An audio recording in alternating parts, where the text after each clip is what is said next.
The wind howled through the nearly deserted streets as Christmas Eve night settled over the city.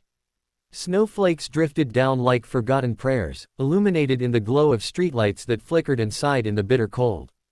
On a worn bench outside an old church stood a woman wrapped in a threadbare coat, hands trembling, tears frozen on her cheeks. Her breath came in shallow puffs of white, little clouds evaporating instantly into the night. Her name was Elena, and until just a few hours ago, she had believed Christmas was about warmth, family, laughter, and lights that never went dim. Now she believed none of those things were meant for her. Elena had always been different, not because she wanted to be, but because she was deaf. She was born that way, and though she had learned sign language as a child and lip reading as she grew older, the world beyond those who cared was hollow with silence and misunderstanding. Words to others were music and laughter, things that danced freely around people, but for her, language was visual, tactile, and deeply felt. It was lovely, but in a world that did not always notice her, it often felt lonely. Tonight, the loneliness had cut sharp. She had come to the city's central Christmas Eve service earlier in the evening, hoping the beauty of the candles and the choir might somehow reach her heart. She had sat alone in the pews at the back, watching the flicker of flames and the movement of lips singing carols she could not hear.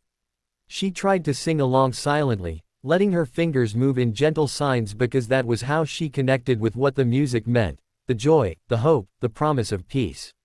But every time she tried, something inside her gave way until she could only slip out into the night and let her tears fall. She had no family left. They were gone, lost to time, distance, and the quiet drift of life that had taken them away piece by piece.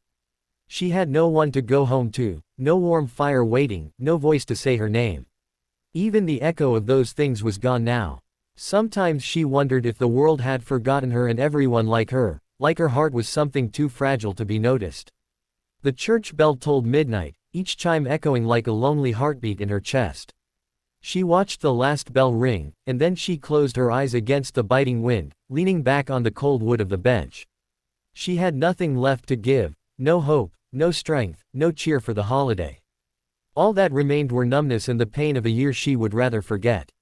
A sudden wave of steps crunched over the snow, breaking her reverie. She opened her eyes to see a man approach with a young boy at his side. They looked tired but warm, bundled in thick coats and bright scarves, cheeks flushed from the cold. The boy carried a small backpack and kept glancing around as though searching for something, or someone. The man walked with a gentle, purposeful stride, his eyes kind but weary. They stopped a few feet away from her, and the boy spotted Elena sitting on the bench. He looked at her for a moment, then tugged on the man's sleeve. "Dad, that lady, is she okay?" The man, whose name was Matthew, knelt down to the boy's level. He was a single father, a fact he carried in every quiet decision and every glance toward his son. The previous year, Christmas had been full of joy and chaos, with a home filled with oatmeal on the floor, tiny footprints on the couch, and a loud rendition of every holiday song known to humankind. This year was quiet, quieter than either of them expected. Matthew had wanted to make Christmas special despite the struggle of balancing a demanding job and building a stable home for his son since the boy's mother had passed away. He wasn't sure he had succeeded. Matthew watched his son look at Elena with sincerity, that unfiltered pure concern that children sometimes show without reservation. It reminded him how fragile the world could feel, and how sometimes the smallest moments mattered most. "I'm not sure," Matthew said softly. "Maybe she's just cold. Do you think she needs help?" The boy nodded. "She looks sad, Dad. Maybe she's alone." Matthew stood up and took a careful step toward Elena. The snow fell heavier now, frosting her hair and shoulders. He swallowed, uncertain of what to say or do. He knelt down slowly so as not to startle her. "Excuse me," he said quietly. Elena did not flinch, but her eyes widened slightly. She watched him, and for a moment she just stared at this stranger, uncertain. He tried again. "Hi, Merry Christmas. Are you okay?" Elena blinked once, then twice. She didn't speak. He watched her lips move as if she wanted to respond, and then, astonishingly, she began to sign. Matthew didn't know sign language well, only the basics he had picked up in a class he took after a coworker's child was born deaf. But he could catch a few familiar signs. Her hands moved gently, beginning to explain something. The boy, sitting next to him, watched her hands with fascination. What is she saying? Matthew whispered. I don't know, his son replied, leaning closer. But I think she's saying she's alone. Matthew's heart tightened. He reached into his coat pocket and pulled out a small notepad and pen, one thing he always kept with him for communication when words weren't enough. He scribbled, "Are you hurt? Do you need help?" and lifted the pad for her to see. Alina's eyes softened as she read the words. She signed slowly, carefully, trying to articulate what she felt. I am alone. I came to the service but I couldn't stay. My family, gone. Her hands trembled as they formed the words, each movement etched with pain. Matthew watched every gesture, trying to understand. He felt warmth spread through his chest, not from the cold but from empathy, deep, genuine empathy. He knelt there, listening in silence to her unspoken sorrow. His son shifted in his seat and then, without hesitation, stood up and signed to her with a bright, earnest smile, "Come home with us." Elena stared at the boy, her expression a blend of surprise and disbelief. The words struck something fragile and wounded inside her, a place she had nearly given up on protecting. The child's innocence, his willingness to reach beyond the chasm of her loneliness, softened her heart more than years of wanting warmth had. Matthew looked at his son in astonishment, then back at Elena. He nodded slowly, lifting his pen and writing, "Would you like that? Come home with us." Elena's lips quivered. She lowered her eyes, looking down at the snow melting on her shoelaces for a moment before lifting her gaze again. Her eyes glistened, not just with tears, but with something she had forgotten for a long time, hope. She nodded once, gently, cautiously, as though she feared the world might shift beneath her feet if she dared to believe. The boy beamed. "Yes, you can come with us. We have hot chocolate and cookies at home." Matthew smiled, and something in that moment felt like light returning to the world. He helped Elena to her feet, offering her his coat without a word. He didn't need to, his actions spoke clearly. You belong, and you are not alone anymore. They walked together through the snowy streets as the city slept under its blanket of white.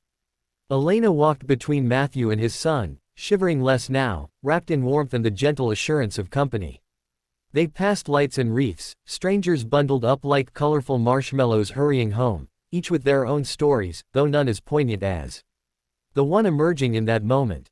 At the bus stop, they waited briefly, and then the bus arrived, doors hissing open.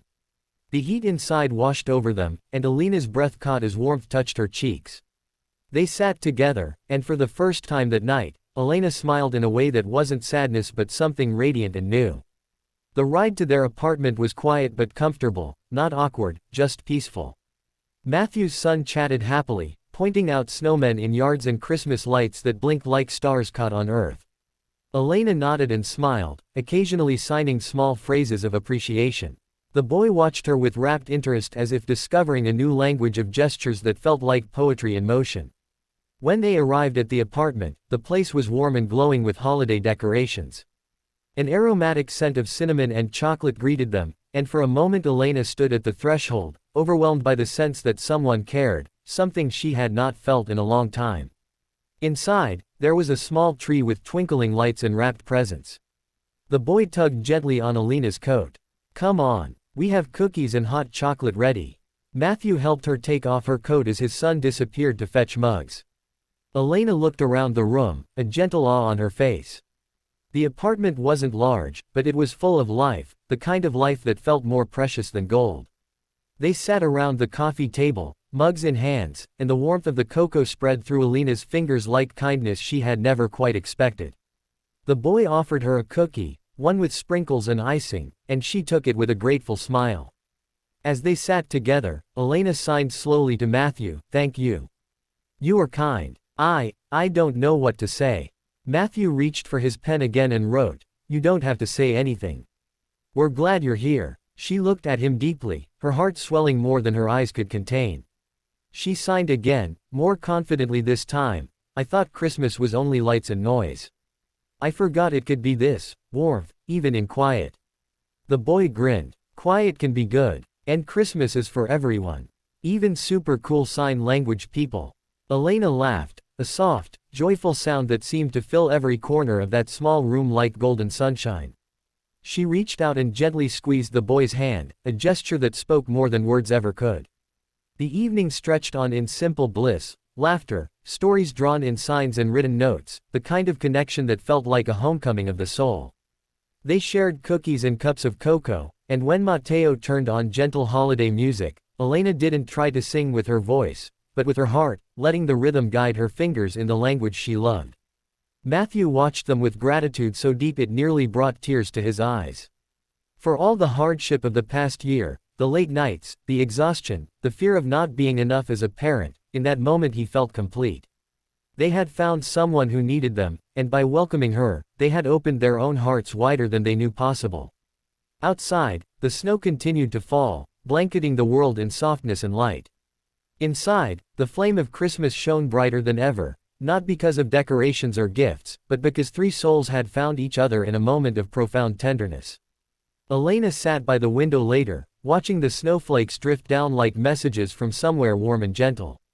She thought not of loneliness, but of the miracle that had unfolded, a single act of kindness that changed the course of her night, maybe her life. Matthew and his son sat nearby, talking about Christmas morning plans. The boy wanted to build the biggest snowman ever, and Elena sighed gleefully. She would help. In a world that once felt silent and cold, she had found voices in sign, laughter, care, and belonging. Christmas Eve became Christmas always for her. A reminder that kindness can reach beyond words, that family can be chosen, and that healing begins when someone says, without hesitation, "Come home with us." And in that living room, warmed by cocoa and open hearts, Christmas glowed. Not as a memory of lights and noise, but as a promise of hope, shared humanity, and the gentle power of caring for one another.